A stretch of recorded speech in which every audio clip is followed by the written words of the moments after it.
Contracted access is gaining popularity, and many clinicians have been showing off their conservative access, advocating its role in preserving cervical dentine. To date, there is little to no evidence supporting the superiority of this approach in terms of its effect on endodontically treated tooth fracture resistant. Yet, not many studies investigate the stresses exerted on endodontic files when contracted access involved. The study I have for this week titled File Breakage in Conventional versus Contracted Endodontic Cavities by a group of University of Tennessee, which was published in European Endodontic Journal in 2023.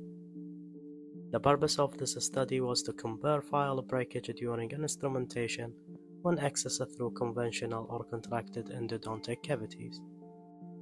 They created a model that had three main elements.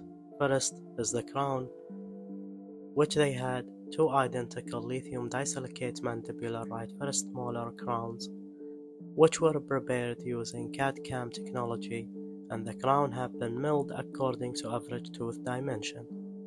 Second is the access cavity, which they created, and the first one conventional endodontic access cavity, and the other one had contracted endodontic cavity.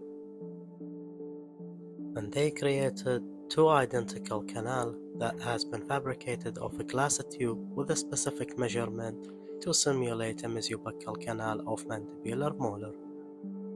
The experiment has been replicated in 3D for finite element analysis to determine the stresses distribution.